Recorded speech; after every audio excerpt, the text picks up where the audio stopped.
নিশ্চিন্তায় থাকা গেল না তোপসে। যত কাণ্ড যত কাণ্ড যত কাণ্ড কলকাতাতে। নবগ্রাম ব্লকের রাইন্ডা এলাকায় এক আইসিডিএস সেন্টারে চুরির চেষ্টা ও ভাঙচুরের ঘটনা ঘিরে ব্যাপক চাঞ্চল্য ছড়িয়েছে এলাকায়। জানা যায়, রাতের অন্ধকারে কে বা কারা ওই সেন্টারে প্রবেশ করে একাধিক জিনিসপত্র ভাঙচুর চালায় এবং চুরির চেষ্টা করে। সকালবেলায় অঙ্গনবাড়ি কর্মী সেন্টারে এসে দেখেন দরজা জানালা ভাঙা অবস্থায় পড়ে আছে এবং বেশ কিছু জিনিসপত্র এলোমেলো হয়ে রয়েছে। এরপরে ঘটনাটি জানাজানি হতে এলাকা জুড়ে শুরু হয় তীব্র আলোচনা। ঘটনার খবর পেয়ে স্থানীয় প্রশাসন ও পুলিশ তদন্তে নেমেছে।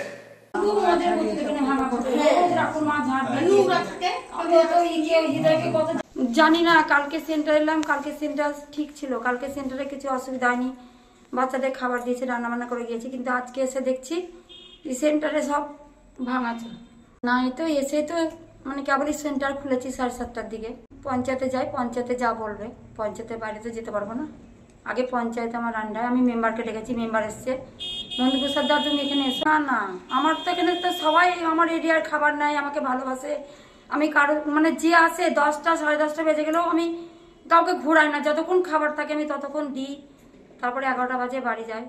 এটা আমার উপরে আক্রোশ করে না, এটা একটা যে পুজোর একটা হিরিক চলছে, হিরিকে যে একটু নেশা টেশা করে এসব করেছে, কোনো মানে অত্যাচার না বা আমার উপরে আক্রোশ না, এটা ওই সোর্সেই হয়েছে। মানে কালকে অবধি আমার ঠিক ছিল, এত গেল, কোনো কিছু হয়নি, হঠাৎ করে।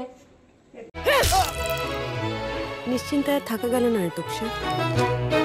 যত কাণ্ড যত কাণ্ড যত কাণ্ড কলকাতাতে।